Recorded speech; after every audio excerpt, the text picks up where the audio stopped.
Hi, this is Marty Stempniak for Hospitals and Health Networks. I'm here with Bob Page, President and CEO of the University of Kansas Hospital. Bob, thanks for being with me today. My pleasure.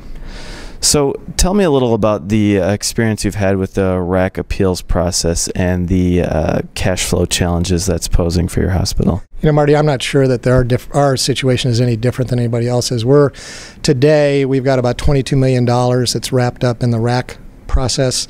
We're appealing about 95% of the audits that are performed, and we're winning about 96% of those appeals. Another challenge for us is that we've had to build an infrastructure in our hospital that costs about $3 to $4 million.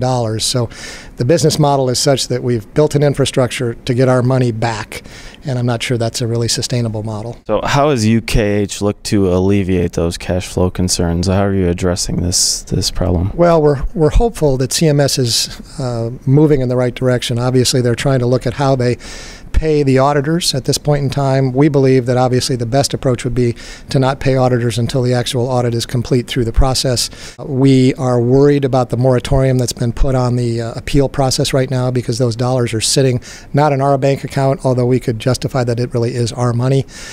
So we're hopeful that the appeals process gets started again quickly.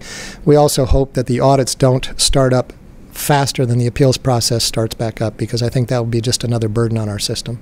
I understand that the University of Kansas Hospital has seen an uptick in the amount of uncompensated care that it's providing. Could you tell me about what's sort of causing that and how you guys have had to address that uptick? The increase at KU Hospital 2 years ago was about a 25% increase. This year we're looking at about a 20% increase. Keep in mind, we're in a state that has decided not to expand Medicaid, so we don't get the benefit of the folks that are unable to be insured right now going onto the Medicaid rolls and actually getting us better reimbursement. So that is probably a big piece of that.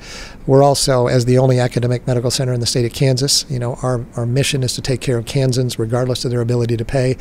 I think you look at the Medicaid expansion issue, you look at the economic realities in terms of what's going on with people being able to secure jobs these days. I think it's not a surprise that actually is happening.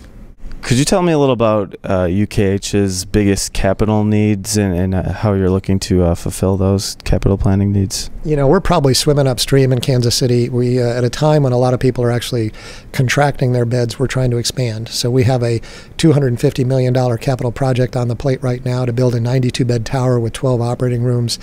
That is because we are full. Today, we're turning patients away because we don't have beds. That's not a sustainable model, so we really have to find a way to add capacity on our campus. We believe the best way to do that is in concert with lowering readmissions and lowering length of stay. We also have a pent-up demand for our services in Kansas City, and so we also need to expand. So that's our biggest project. We also have some technology projects that are on the horizon, as well as continuing in our EMR installation and optimization. So how does a hospital CEO approach capital planning in such an uncertain environment when you don't know what things are going to be like in 4 or 5 years and with so many cash flow challenges? Well, I think for us it might be a little different story. Our balance sheet's only 16 years old. We became a public authority in 1998. So for us, in order for us to meet the capital needs that we have, it's really going to be a heavier reliance on philanthropy. That's a new field for us. We've only had our fund development office for 7 or 8 years. They do a great job, but the pressure to get philanthropic dollars is going to increase because, quite frankly, we don't have a balance sheet that allows us to go borrow as much as some of our competitors are able to do. So I think philanthropy will be a key for us.